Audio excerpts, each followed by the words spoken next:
नमस्कार दोस्तों, स्वागत है आपका हिंदी ग्लोबल शो में। तो दोस्तों, ओसाका में हुए G20 के शिखर सम्मेलन ने प्रधानमंत्री नरेंद्र मोदी जी को अपने दूसरे कार्यकाल में जापान के प्रधानमंत्री शिंजो आबे जी को साथ में अपने विचारों को साझा करने का एक और अवसर प्राप्त हुआ था और दोनों देशों की दोस्ती एक नई मिसाल बन रही है।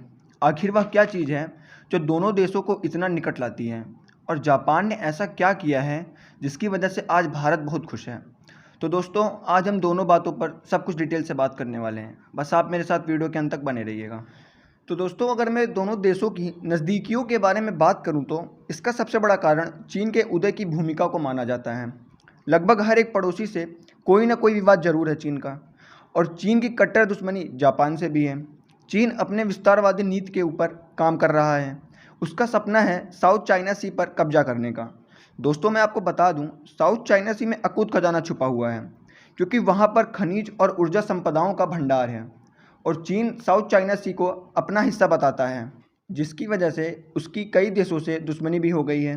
और चीन के इस विस्तारवादी नीति को रोकने के लिए अमेरिका पूरी दुनिया को चीन के खिलाफ कर रहा है और चीन घिरता चला जा रहा है।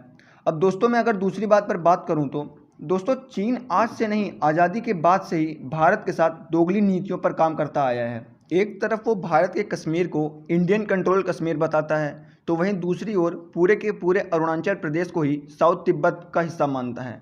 लेकिन इसके बावजूद भी चाइना भारत को वन चाइना पॉलिसी को मानने के लिए कहता है और भारत ने आज तक चीन की हर गलती को माफ़ किया है, उसका बहुत लिहाज किया और उसकी वन चाइना पॉलिसी को भी माना। लेकिन बदले में हमें क्या मिला? पहले डोकलाम और अब गलवान घाटी।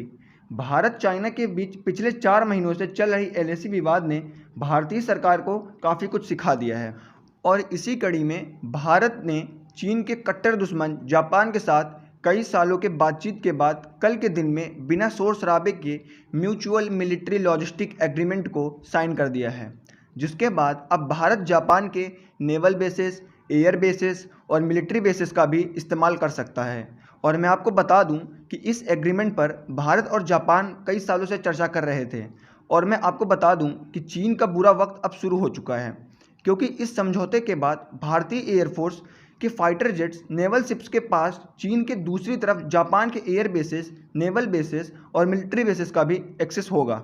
और इस तरह के समझौते के बाद भारत सरकार ने चीन को कड़ा संदेश दिया है और जापान के इस कदम से भारत बहुत खुश है, क्योंकि भारत के लिए अब दूसरा वॉर फ्रंट खुल चुका है और इस समझौते के बाद चीन और बौखला गया है। मैं आपको बताऊं, बीजिंग रात को 3 बजे बयान जारी कर रहा है। इससे चीन का डर साफ दिखाई देता है और अगर सच में युद्ध होता भी है तो भारतीय सेना इस बार चीन को ऐसा सबक सिखाएगी जिसके बाद चीन कभी भी ऐसा हिमाकत करने की कोशिश नहीं करेगा।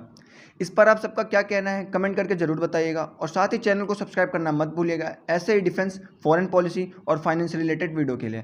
Thank you for watching. जय हिंद।